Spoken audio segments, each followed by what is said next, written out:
अगर अभी आपकी उम्र 14 से 30 साल के बीच है और अगर आपने ये वीडियो जल्द से जल्द नहीं देखी तो आगे आने वाले कुछ सालों में आप गारंटी पछताने वाले हो, क्योंकि सबसे बड़ी गलती यह है कि आपको लगता है कि आपके पास बहुत टाइम है। इसीलिए ये वीडियो आपके लिए एक वेकअप कॉल की तरह होने वाली है। जिस झूठी नींद में आप सोए हुए हो, इसे उठाने के लिए, जहां हो सकता है कि आपको कुछ बातें कड़वी भी लगें, लेकिन ये बातें आपको बाकी 90% नॉर्मल, एवरेज और मीडियोकर लोगों से अलग बनाएगी।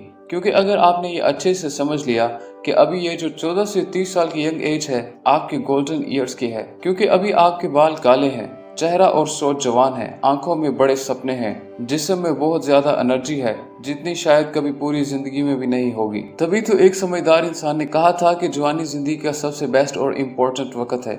इस टाइम में आप जो काम करते हो वही ये डिसाइड करता है कि आपके आगे आने वाले साल कैसे होंगे। लेकिन अगर आप अभी इस उम्र में अपने कंफर्ट जोन में फंसे रहोगे, अपने टाइम, एनर्जी, लर्निंग पावर और पोटेंशियल को यूं ही वेस्ट कर दोगे फोन में या किसी और फालतू की चीजों में, तो ये आप अपने साथ, अपनी एक ही बार मिलने वाली लाइफ के साथ और अपने पेरेंट्स के साथ बहुत गलत करोगे। देखो, हमारा गोल आपकी कमियां गिनवाना नहीं है, बल्कि हमारा तो गोल यह है कि हम आपके साथ आपके लिए एक बेहतर जिंदगी बनाने में और इसे अचीव करने में आपकी मदद करें। वो जिंदगी जो आप डिजर्व करते हो, जिसके लिए आप पैदा हुए हो। आप अपने फोन में घुसे रहने के लिए, अपने सपनों के लिए एक्शंस ना लेने के लिए, अपने कंफर्ट जोन में ही बैठे रहने के लिए तो पैदा नहीं हुए हो। शायद आपको अभी ऐसा लग रहा होगा कि अभी तो इतना वक्त नहीं गुजरा, अभी तो मेरे पास टाइम है चीजें करने के लिए, मैं आगे चल के कर लूंगा। वैसे भी अभी मुझे समझ नहीं आ रहा कि अभी मैं क्या करूं। तो अभी हम यही कहेंगे कि कुछ मत समझो, कुछ सोचने समझने की जरूरत नहीं है,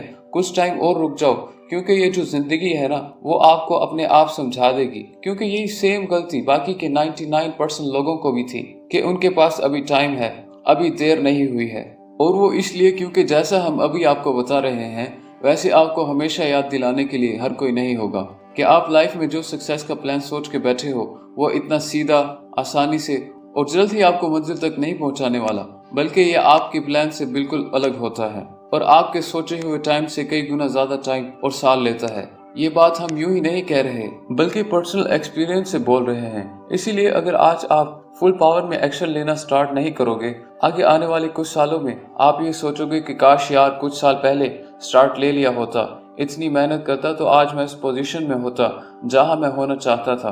अब तो एज के साथ साथ मेरे एनर्जी और इन फायर भी कम होती जा रही है। जिंदगी में पेशेंस यानी ठहरे रहना अच्छी बात है, लेकिन इतना भी पेशेंस सही नहीं है कि जो आगे चल के आपकी लाइफ को वैसा बना दे जो आप कभी जीना ही नहीं चाहते थे। और वैसे भी अगर आप जो सक्सेस अगले कुछ सालों में एंजॉय कर सकते हो तो बेकार में ही उसे पाने के लिए कई साल क्यों लगाना। एलोन मस्क भी कहते हैं, पेशेंस रखना बंद करो और अपने आप से पूछना शुरू करो कि मैं अगले 10 साल के प्लान को 6 महीने में कैसे पूरा कर सकता हूँ। दोस्तों, सबको नहीं पता कि मेरी लाइफ में कितने प्रॉब्लम्स है, क्या सिचुएशन है। आपको क्या पता, मैं ही जानता हूँ। मैं इस सिचुएशन में पढ़ नहीं पाता क्योंकि मेरा एनवायरनमेंट सही नहीं है। मैं अपने सपनों को फॉलो नहीं कर सकता क्योंकि मेरे पेरेंट्स मेरे सपोर्ट नहीं करते। इन गलत आदतों में फंसा हुआ हूँ जो सिर्फ और सिर्फ मेरे दोस्तों की वजह से हैं। मैं बिजनेस नहीं कर पा रहा क्योंकि मेरे पास पैसे नहीं है, फंडिंग नहीं है, और जब सब कुछ सही होगा तब स्टार्ट करूंगा। मेरा इस कॉलेज में एडमिशन नहीं हो पाया क्योंकि एजुकेशन सिस्टम ही खराब है। मैं आज ऐसा हूँ क्योंकि मैं एक गलत घर में पैदा हुआ, मेरी किस्मत ही खराब है। सबसे आसान होता है अपनी लाइफ की प्रॉब्लम्स को किसी दूसरे पे थोपना, मगर फिर भी किसी और पर अपनी प्रॉब्लम्स का ब्लेम थोपने से वो सॉल्व नहीं हो जाएंगी। वो हमेशा आपकी ही प्रॉब्लम्स रहेंगी जिन्हें आज नहीं तो कल आपको खुद ही सॉल्व करना पड़ेगा। अगर नहीं करोगे और सिर्फ शिकायत करते रहोगे तो लोग आपको सुन भी लेंगे, आपको थोड़ी बहुत तसल्ली भी दे देंगे, लेकिन कहेंगे कि सब ठीक हो जाएगा और फिर भूल जाएंगे। पर कुछ भी ठीक तब तक नहीं होगा जब तक आप खुद को ठीक नहीं करोगे। ऐसा नहीं है कि हम समझते नहीं हैं आपकी प्रॉब्लम्स और आपकी सिचुएशंस को, लेकिन हम ये भी समझते हैं कि प्रॉब्लम्स पर फोकस करना प्रॉब्लम्स का सॉल्यूशन नहीं है। हाँ, आपकी लाइफ में शायद जनरल प्रॉब्लम्स हैं और सिचुएशन भी शायद सच में बहुत टफ हैं, लेकिन अभी या तो आप अपनी प्रॉब्लम्स और सिचुएशन पर फोकस कर सकते हो या इस पे फोकस ना करते हुए 10 गुना ज्यादा एक्शंस ले सकते हो इन प्रॉब्लम्स और सिचुएशन से बाहर निकलने के लिए। क्योंकि जितने रिस्क आप अभी इस उम्र में ले सकते हो, इतने रिस्क आप अभी शादी होने के बाद, बच्चे होने के बाद, या जब आपकी रिस्पॉन्सिबिलिटीज बढ़ जाएंगी और आपकी उम्र हो जाएगी तब आप नहीं ले पाओगे। इस टाइम आप अपने सपनों के लिए, अपनी लाइफ के पर्पस के लिए कोई रिस्क ना लेके आप अभी अपने कंफर्ट जोन में रह के अपनी लाइफ का सबसे बड़ा रिस्क ले रहे हो।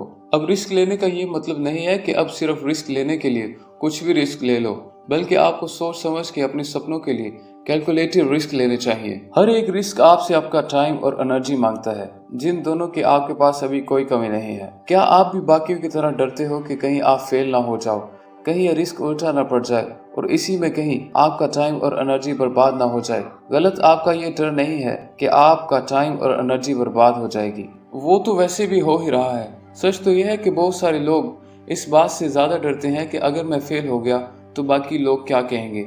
आपके पेरेंट्स आपको रोकेंगे, आपके दोस्त आपका मजाक उड़ाएंगे, कोई आपका सपोर्ट नहीं करेगा। अगर आप इन लोगों की सोच के चक्कर में फंस गए तो आप जिंदगी के दलदल में फंसते चले जाओगे और कभी भी बाहर नहीं निकल पाओगे। आपको 3 इडियट्स मूवी का ये सीन तो याद ही होगा। फरहान ये बोलता है, अब्बा नहीं मानेंगे यार। इस पे रेंचो क्या कहता है, आज मत डर फरहान, नहीं तो 50 साल बाद जब तू भी बूढ़ा होकर ऐसे ही किसी अस्पताल में पड़ा होगा और मरने का इंतजार कर रहा होगा, तब सोचेगा कि लेटर हाथ में था, टैक्सी गेट पे थी, जरा सी हिम्मत कर लेता तो सारी जिंदगी कुछ और हो सकती थी। दोस्तों, रिस्क ईंटों की तरह होता है, जिनका इस्तेमाल करके या तो आप अपने और अपने सपनों के बीच एक दीवार खड़ी कर सकते हो, या फिर इन्हीं ईंटों का यूज करके एक ब्रिज बना सकते हो जिस पे चल के आप अपने सपनों तक पहुंच सकते हो। इसलिए टाइम वेस्ट करना बंद कर दो कि अगर मैं गलती से फेल हो गया तो लोग क्या सोचेंगे, क्योंकि यही सब लोग एक दिन ऊपर चले जाएंगे। और वैसे भी वो क्या खुद अपने आप में इतने परफेक्ट हैं कि आप जो उनके बारे में सोच रहे हो। ये टाइम है अपने आप को एक्सप्लोर करने का, अपने सपनों को चेस करने का, इस काम को करने का जो आप दिल से करना चाहते हो, जिसके लिए आप बने हो, जिसके लिए आपको मोटिवेशन की जरूरत नहीं है। मगर फिर भी प्रेजेंट में आप इस पे एक दिन का लेबल लगा रहे हो कि एक दिन मैं वो काम करूंगा, एक दिन मैं ये काम करूंगा। आप जितना इसे टालते जाओगे ये इतने दिन और दूर होता जाएगा। इसीलिए जो करना है अभी करो, आज करो, कल पर कुछ मत छोड़ो। सोचने के लिए, एंजॉय करने के लिए और आराम करने के लिए पूरी जिंदगी पड़ी है। इन गोल्डन ईयर्स में जितना हो सके उतने एक्शंस लो, काम करो। देखो, हम नहीं कह रहे कि सब कुछ छोड़ छाड़ के और भूल के सिर्फ और सिर्फ काम करो, नहीं, बल्कि आप बाकी की चीजों को भी साथ लेकर चलो। अपने दोस्तों को, अपनी फैमिली को, अपने दोस्तों के साथ इस उम्र को स्पेंड करो, लेकिन 24 घंटों में कम से कम 8 घंटे अपनी ग्रोथ और सक्सेस को भी दो, सिवाय सिर्फ और सिर्फ अपने टाइम को वेस्ट करने के। क्योंकि जब ये उम्र बदलने लगेगी और आप पर रिस्पॉन्सिबिलिटीज आने लगेगी ना, तब क्या करोगे? क्योंकि आप चाहो ना चाहो ये टाइम तो खत्म होकर ही रहेगा, और ये बात हमें आपको बताने की जरूरत नहीं है। देखो, लाइफ के सर्कल में जो कुछ भी कर लो, एक फेज ऐसा जरूर होगा जिसमें आपको चाहते हुए या ना चाहते हुए हार्ड वर्क और मेहनत जरूर करनी पड़ेगी। कुछ लोग जवानी में ये मेहनत करके आगे चल के आराम से जीते हैं, कुछ लोग आज मजे मार के तब मेहनत करते हैं जब उम्र बीत जाती है और शरीर में जान नहीं होती। इसलिए आज मेहनत कर लो, वरना आगे जाके जब लाइफ अपनी मर्जी से मेहनत करवाएगी ना, जब वो काम करना होगा जो आपको बिल्कुल भी पसंद नहीं है, आपको वो जबरदस्ती बिना मर्जी के करना होगा, तब वो आपकी चॉइस नहीं मजबूरी होगी, जिसमें ज्यादा दर्द आपको सहना पड़ेगा। वहीं अगर आपने इस गोल्डन एज की वैल्यू समझ ली, अगले 8 से 10 साल जी तोड़ मेहनत करके अपने आप को इस पोजीशन में लाके खड़ा कर दिया जिससे आने वाले 50 साल सुकून से गुजारोगे, तो 20 या 30 साल के बाद जब रात के अंधेरे में आप अपने घर की छत पे खड़े होके आसमान को देख रहे होगे, तब आपकी आंखें खुशी से नम हो जाएंगी। आपको अपनी मेहनत पे, अपने आप पे इतना प्राउड फील होगा कि आप हैरान रह जाएंगे। दोस्तों, आज की इस वीडियो में आपको कुछ भी जानने को मिला हो और कुछ भी पसंद आया हो तो कमेंट में अपनी राय का इजहार जरूर करना, और वीडियो को लाइक करना और चैनल को सब्सक्राइब करना बिल्कुल मत भूलना। So thanks for watching.